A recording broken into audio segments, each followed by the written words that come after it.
The U.S. agrees to accept 10,000 Syrian refugees in the coming year.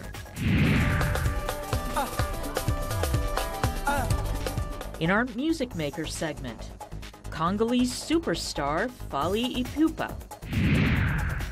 And a roundup of the things you may need to add to your collection. Africa 54 starts right now. Good evening and welcome. I'm Vincent Makori. This is Africa 54. We begin in Burundi, where at least 4 people were killed on Friday when gunmen ambushed the Burundian Army's chief of staff in a failed assassination attempt. 3 soldiers and 3 gunmen were killed in the early morning attack in the capital Bujumbura, but the General Prime Nyangabo survived. Nyangabo is the highest-ranking official to be targeted in a series of attacks on officials since April, when President Pierre Nkurunziza announced he was seeking a 3rd term, something the opposition says violated the constitution and a peace deal that ended an ethnically charged civil war in 2005. Protests in April and June left dozens dead and prompted tens of thousands of people to flee the country. Well, earlier this week, gunmen shot dead an opposition official, and last month, General Adolphe Inyishiramana, who was in charge of the president's personal security, was killed in an ambush. For more on the spate of assassinations and attempted assassinations, Apollinaire Niyirora, a Burundian journalist, joins me live via phone from Bujumbura. Welcome, Apollinaire. Thank you so much. Now, these assassinations seem to be coming in such a close succession. Give us a sense of the reaction from today's attempted assassination and the killings of those 4. Well, people I talked to are very afraid. They are scared to hear that, to learn that somebody, an army chief of staff, can be ambushed, can be attacked by gunmen. They said this shows that no one is saved from attacks by gunmen because attacking somebody who has an escort, because it was said that he had 2 trucks that were full of security guards. So they are saying that if someone with an escort can be attacked, it means that, well, anyone can be attacked in Burundi. Yeah, but the question is, what do people think is happening? Why are these attacks happening? Why are they taking place? Well, people, Burundi has been facing a crisis with the selective killings. So people are saying that maybe these men might have been attacked, have been ambushed, maybe because of he's against some of the projects of the government. It was reported that Prim Nyongabo, the army chief of staff, had been against a project of giving a land to the Chinese, and the land is within the 2 military barracks in Bujumbura. The 1st battalion of paratroops and another battalion of people who fight on the ground. So he was against the allocation of the 2 military barracks that would be suppressed and be all relocated here in Bujumbura. So he said, well, you cannot give the 2 plots to the Chinese, because here it has to be the property of the army. Yeah, Apollinaire, thank you. Of the army. Thanks a lot, Apollinaire. Very disturbing things happening in Bujumbura. Apollinaire Niyirora is a Bujumbura-based journalist. Now, turning to Europe, more than 432,000 refugees and migrants have crossed the Mediterranean Sea so far in 2015. This is more than double the number for all of last year, according to the latest figures by the International Organization for Migration. Grappling with the crisis, Hungary on Friday pressed on with building a fence along its border with Serbia, which is expected to finish by early October. The fence in part being built by prisoners along the 175 2,000-kilometer border is expected to be completed by the beginning of October, rather. Hungary is planning to introduce different rules of the game from next week, with penalties for illegal entry, accelerated asylum procedures, and possible expulsion back over the border. Well, the United States says it will accept at least 10,000 Syrian refugees in the coming year and increase humanitarian assistance for those fleeing the violence in Syria. VOA's Mike Richmond has more. The U.S. has taken in about 1,500 Syrian refugees since the civil war broke out in that country more than 4 years ago. On Thursday, the United States announced plans to help Syrian refugees more, saying it will accept at least 10,000 of them in the coming year. The White House said President Barack Obama agreed to let the refugees in the country starting next month. The president has directed his team to consider how we can further scale up our response. One thing that the United States can do is to begin to admit more Syrian refugees into the United States. The White House has been under pressure to do more to address the humanitarian crisis in Europe. On Wednesday, Republican U.S. Senator John McCain made an emotional speech urging the U.S. to better assist the Syrian refugees. He stood next to an enlarged photo of a 3-year-old Syrian boy whose body washed up on shore after he drowned, along with his brother and mother, when their small boat capsized as it headed for Greece. McCain said that image has haunted the world. But how can the American people reconcile these words with pictures of dead children and desperate refugees literally running for their lives?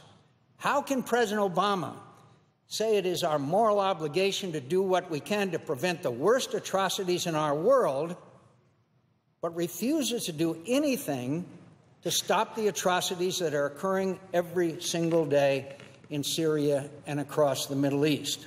The White House announcement Thursday came as record numbers of migrants streamed through the Balkans into Hungary, forcing Austria to suspend cross-border train services because of massive overcrowding. Hungary is a major transit point for refugees hoping to reach Germany and other Western European countries. Mike Richmond, VOA News, Washington. Well, South Sudan's rebels have ratified a peace deal signed by President Salva Kiir and their leader Riek Machar last month. Another step towards ending a 20-month civil war. South Sudan's parliament unanimously ratified the deal on Thursday, though both the government and the opposition side have voiced lack of faith in the opposing side to implement the peace deal itself. Now, despite the deal, as the sporadic bouts of fighting have continued in some parts of the country, prompting the United Nations Security Council to warn both sides that it could impose sanctions if the deal collapses.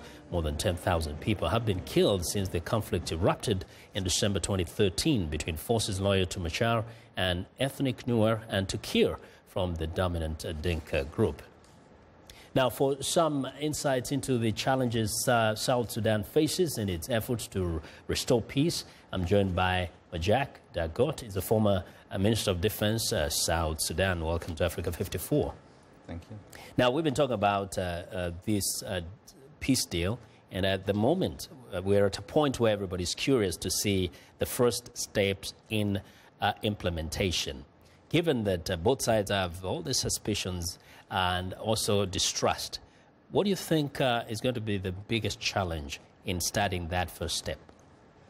Well, the parties are being called to Addis Ababa to start a workshop on a permanent ceasefire and security arrangements to thrash out some of the details concerning the cantonment of forces and redeployment of forces out of certain areas.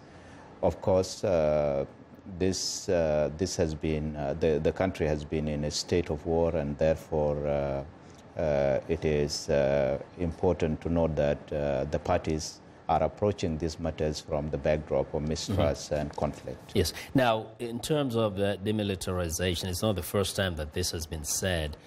From what you understand, what needs to be done? What has been stipulated in the agreement is basically the special security arrangements for the national capital, which would entail redeployment of military forces outside the residential areas in Juba and 3 other major towns. Mm-hmm.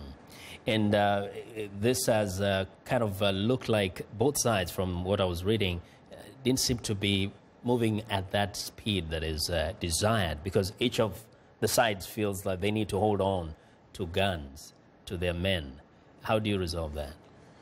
Well, it is mandatory upon the parties to make the agreement work, and the first step is actually to make the permanent ceasefire work, and that's why this workshop is being called in Addis this week to narrow the gap on areas where there is misunderstanding on the deployment of troops and separation of forces. Now, these accusations and counter-accusations we've been hearing of attacks in places, are they real, or has this been just a kind of perhaps excuses to delay some of the process of implementation?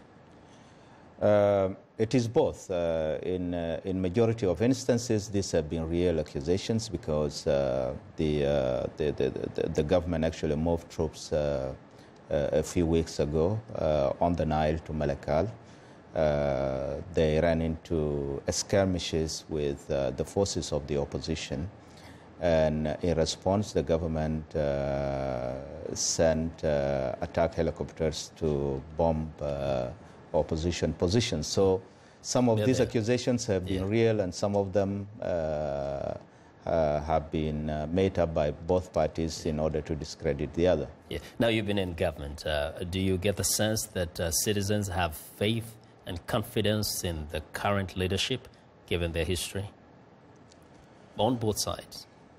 Well, the best option for the people would have been to have an interim period that did not include the two heads of the warring parties, but at the end of it, of course, this is a peace agreement, and those who have been part of the conflict will have to be a part of it, so they will put up with it. Yeah, it's the best they have. Yeah. You know what? We just hope for the best and hope that South Sudan will see peace again. We'll continue this conversation. Thanks a lot, Mr. Dagot. Mr. Majak Dagot is a former Minister of Defense for South Sudan. Well, today the U.S. marks the 14-year anniversary of the 9/11 attacks. The events that unfolded in the skies above a rural field in Pennsylvania in 2001 are told through exhibits at the new Flight 93 National Memorial Visitors Center. VOA's Ken Farabaugh, who reported from the site on 9/11, revisits the scene of the tragedy, which has been transformed into a national monument.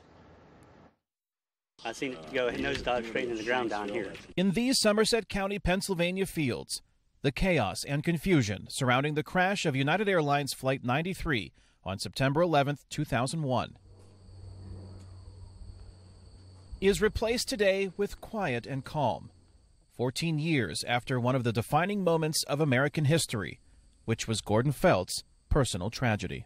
It is surreal at times. Early on, it became very evident to us very quickly that our loved ones, the events surrounding their death, had historical significance to our country. Gordon Felt's brother Edward was one of the passengers on Flight 93 who tried to reclaim the cockpit from the terrorists who hijacked the plane.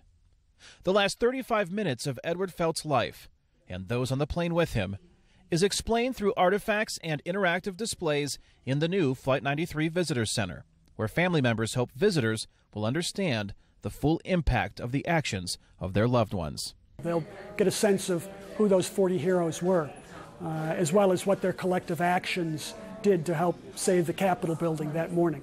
It just amazes me that this aircraft was but 18 minutes away from hitting Washington, D.C. Stephen Clark is superintendent with the National Park Service, which operates the Visitor Center and the surrounding 890-hectare complex, which has become a popular tourist attraction. We're right around 325,000 a year, but there's no question with the opening of this particular visitor center and the learning center, we're scheduled to double, if not triple that, in a very short period of time.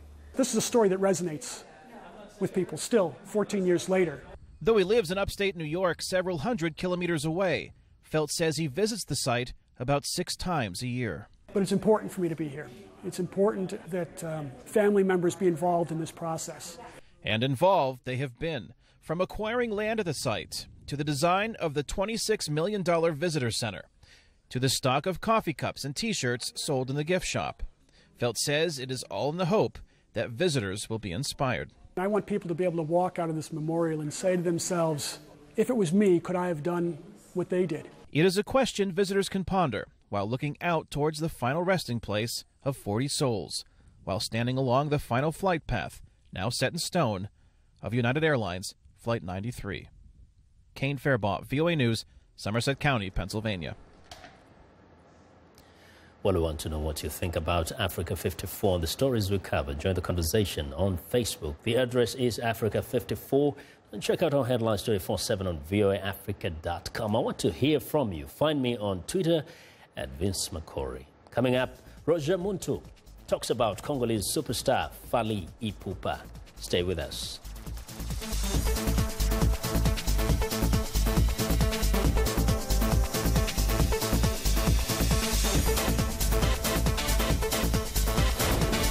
This is BizBeat.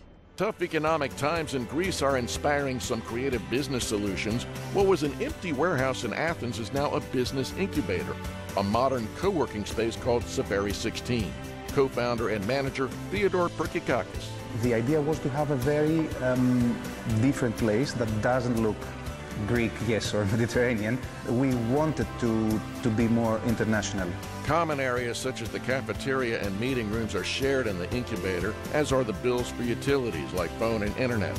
Christos Adignostopoulos, manager of the startup Athens.Taxi, likes to be able to collaborate with other firms in the building.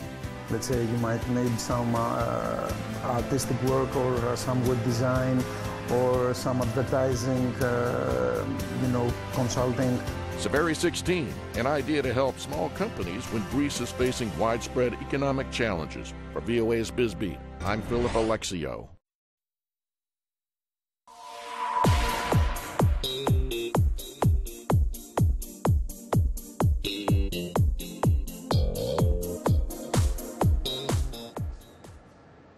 Welcome back. It is Music Makers Friday, and today we take you to the Congo DRC. Our featured artist is Fally Ipupa, and VOA's RM's music program's host, Roger Muntu, recently interviewed Fally, and he now joins me to tell us all about it. You spoke with this young man. This man was here at VOA. How lucky. Wow, to have that's him. Cool, man. He came to see us, and it was great, so we had a live interview with him on TV and radio. Yeah. You didn't get a chance to see him. I didn't get a chance. I think I was away. And you like his music? I like his music. The fellow is good, and I think he's one of the top artists now from Congo DRC. He is. And now there's this song. I guess it's a new song. It's a new song. It's a new song because, you know, he used to be with Kofi Olomide. Now he has his own group, and the group is F Victim. So he came to tour for the very first time in the U.S. with his group, because he usually comes here by himself. But because they were doing all the Yali celebration in the area, so he brought his group. Let's appreciate this. Yeah.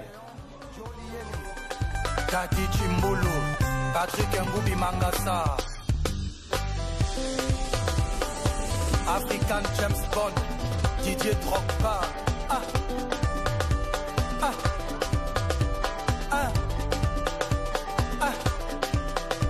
Ogorgo, Yayouf, Yaya Touré, Monsieur l'ambassadeur Asmak, Trésor Loa.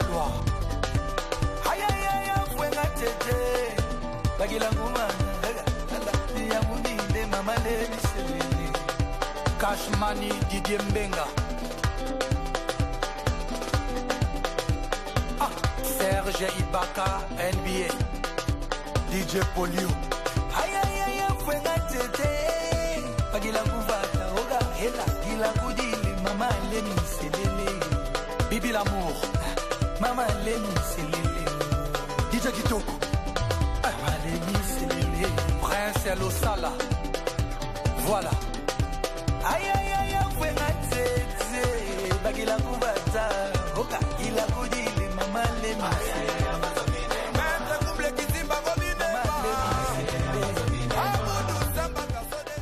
Well, beautiful song there, but you can explain a little bit what that is all Right, about. of course. The song is Libre Parcours 2. pretty much saying this is a freeway, this is a freestyle So kind they of thing. kind of just have a Got good some time dance. there. There's no really a message behind this, and most Congolese will start the album with a song called Generic. Yeah. Pretty much it's just dancing to have a good time before they actually start singing songs that have meaning. And that's what it is. That's cool. Now, what did he tell you is his next step? His next step is this man is now becoming more of a producer than just a singer. Okay. So he wants to start his own label.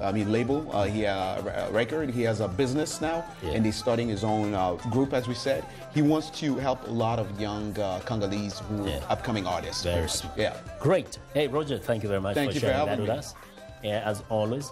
And now to learn more about Roger Muntu, host of VOA's RM radio show, visit Facebook and type in the keywords Roger Muntu, where there you can learn more about the music man and his dynamic social cultural show. Thank you very much. Well, it's time now for a short break. Still to come on Africa 54, the latest updates on Apple's fall offerings.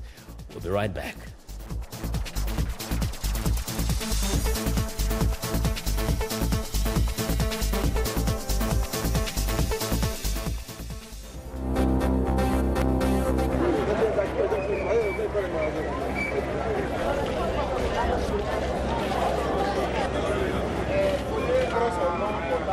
Disons traduit d'abord la volonté de la révolution constitutionnelle. So it is only logical and correct and patriotic that we quickly end this war before the war ends all of us.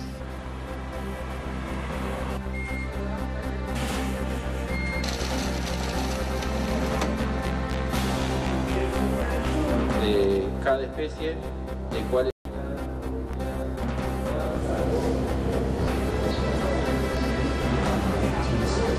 Since we launched Cash, the business has more than tripled.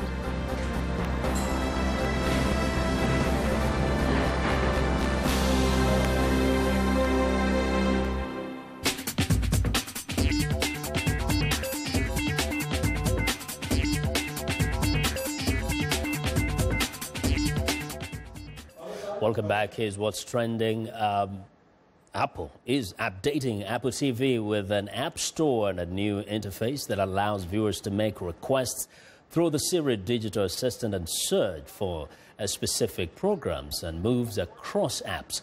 Now, the new version of Apple TV, which has been redesigned to focus on content, will cope with a new remote. Siri will now be able to search Apple TV for content on iTunes, Netflix, Hulu, and other apps on the new interface.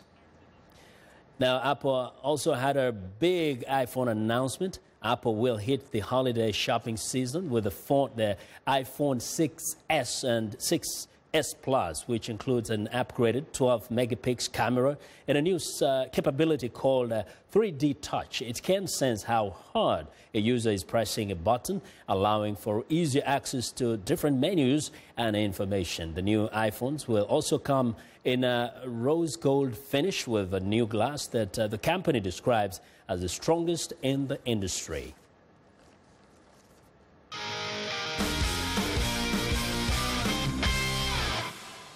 Well, it's been an exciting week in sports. For all of the highlights, we turn to Sunny Young with the sunny side of sports. Hi, Vincent, and sporty greetings once again to all our Africa 54 viewers. It's time to climb between the ropes once again with our reigning prince of pugilistics, the veteran boxing analyst Nnamdi Moweta, who joins us from Los Angeles. Nnamdi, welcome back to Africa 54. Thank you, Sonny. How are you, man? I wore the dashiki just for you, Nnamdi. You are styling. You are definitely a styling. Nnamdi, American boxing star Floyd Mayweather puts his perfect 48-0 record on the line this weekend against Andre Berto. What have the ticket sales been like at the MGM Grand? Sonny, the MGM Grand holds 17,000, but 14,000 tickets sold already. This fight is not a sellout in terms of gates, but hopefully when we get there Saturday night, the remaining 3,000 tickets will go. What about the pay-per-view sales, Nnamdi? Well, if you remember the Manny Pacquiao-Mayweather fight, that was 4 million buy. For this fight with Andre Berto, we're looking at close to 770 to $1 million, which is still not bad because he's not really paying Berto a lot of money. Floyd Mayweather, nicknamed the Money Man, annually listed as the richest athlete in the sports world. How much will he make for fighting Andre Berto? Well, Sonny, first let's talk about the guarantee. He's guaranteed $38 million, Sonny. That's just for stepping into the ring. And remember also, he is the promoter of the fight. So on the back end, he will pick up close to another $15 million. So by the time he's all done, he will be home with $50 million plus, Sonny, for 36 minutes of work. Namdi, Floyd Mayweather, that's good money, Namdi. Floyd's under contract. Crazy paper, I know. Floyd's under contract with Showtime Boxing, a 6-fight deal. Will this bout fulfill the contract? Yes, Sonny, this bout fulfills the contract, but Showtime is already talking about if Mayweather wants to come back, it's a good chance for them to allow him to break that record of Rocky Marciano, which will be the 50th fight. What do you think, Namdi? If he beats Berto, he'll tie Marciano's record, 49 wins with no losses. Do you think he's going to fight again after Berto? Well, Floyd Mayweather is a businessman. He knows when he sees money on the table, he will walk away with it. After Berto fight, he would like to break the Rocky Marciano's record, and there's a brand new arena, the MGM Grand Casino, which he will want to open. So there's a good chance he will come back for the 50th fight. Namdi, as you know, Floyd's made a lot of money through boxing. He owns his own promotional company. You mentioned that. What do you think he'll do when he finally hangs up the gloves for good? Well, he's talking about going Hollywood. He has 3 movie deals. With the kind of money he has in his pocket, he can produce his own movie, direct his own movie, buy any director he wants to buy. So he's talking about self-preservation. He doesn't want to fight anymore because that's 19 years of fighting. So going Hollywood and then coming back for one big payday will be what will be in his mind. There's a man who likes to go Hollywood, talking with Namdi Hollywood Mweta, our undisputed reigning prince of pugilistics. Thanks, Namdi, for talking with us. Thanks, Sonny. I'm VOA's Sonny Young, and that's the sunny side of sports. Vincent? Well, thanks a lot, Sonny. And remember to watch for the sunny side of sports every Monday and Friday right here on Africa 54. And that's our show for today. Be sure to watch Africa 54 on our website at voaafrica.com for more news. Tune in to VOA's evening radio show, Africa News Tonight, at 1800 UTC, and in the mornings today, Break Africa between 0300 and 0600 UTC, Monday through Friday. Thanks a lot for watching from all of us here in Washington. Have a good night. A great weekend.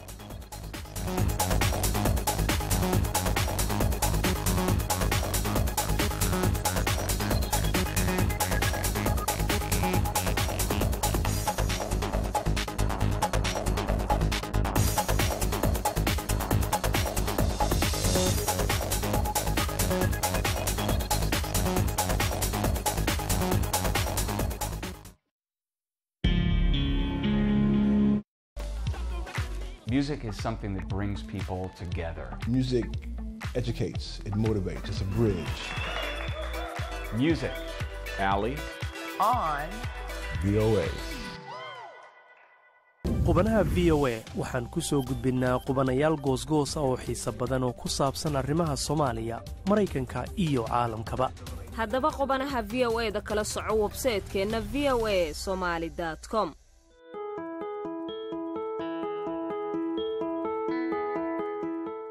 From VOA Learning English, this is the Technology Report.